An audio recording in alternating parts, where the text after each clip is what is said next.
Hey everyone, welcome back to No Bullshit. Today I'm reviewing a video called How is Segregation a Thing in 2016 by MTV News. Let's check it out. On Friday, a federal court ordered a Mississippi school district to desegregate its middle and high schools in 2016. In the current year, dun dun dun! You're gonna notice this girl's serious tone getting annoying real quick. So how is segregation still a thing? I'm not sure it is, and I'm also not sure exactly what you're saying half the time. Do you guys remember when MTV News had real reporters like Kurt Loder and Matt Penfield? Those were the days. You can't sign a bill into law saying that black kids can't go to a certain school. But that still leaves de facto segregation, where schools and institutions are segregated not by law but by other factors, like where you live, how much money you make, and sometimes discriminatory government policies. Okay, those first two make sense. When you're sending your kids to school, you have two options basically. A public school near your neighborhood or where you live, or a private school that's anywhere you want. But that one is expensive, so it depends on how much money you make. These reasons for de facto segregation are bullshit. She's just trying to shoehorn the word segregation into this video. Even if the public school is all black or all white, the students are based on who lives in the area or who can pay the tuition. It's not old school law-enforced segregation. Like the 1936 provisions of the National Housing Act that prohibited housing sales in white neighborhoods to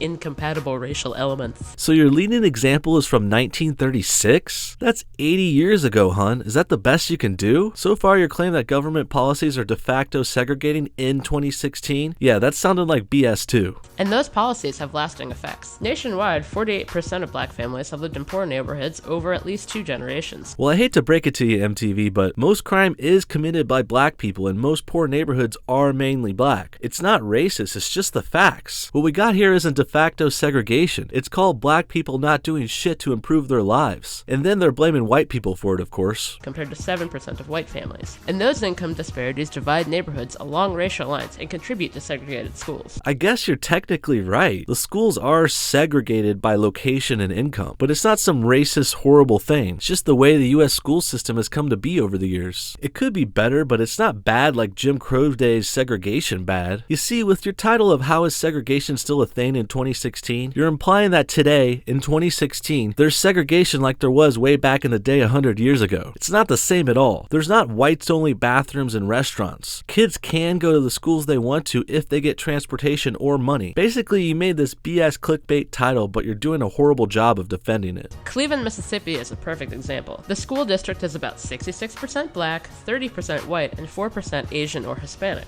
But the schools are literally divided by a set of railroad tracks. Like literally divided by the railroad tracks, guys. Come on. Look, I know there's a stereotype about the bad part of the neighborhood being on the other side of the tracks, but you know why that's a thing? Because many times it's true. Many neighborhoods are divided by railroad tracks, and they can also be used as easy border markers for school districts. Sorry you're so surprised by the ways of the world, lady. Maybe you should get out more. With black schools on one side and white schools on the other. Okay, here's where this bitch completely lies about the schools. I found the news story from Mississippi that inspired this garbage video, and look here. A picture of the town, the schools, and their racial breakdowns. On the right, you can see bars representing the student bodies of each school. Red is for black students and gray is for white. Weird color choices, but whatever. Do you notice anything about the races? Well, first of all the schools are mixed. There's like 4 almost all black schools, but no all white schools. So the MTV News girl was lying about all black and all white schools just to help fit her racist narrative. Schools in poorer, often all black neighborhoods have minimal resources and too few teachers. They lack access to computers, after-school sports, and the programs kids need to thrive. But you don't mention why those neighborhoods are poorer and lacking resources. It's not because the black parents are working profitable jobs and paying their taxes and being good citizens. No, it's because black neighborhoods have higher rates of unemployment, crime, and poverty.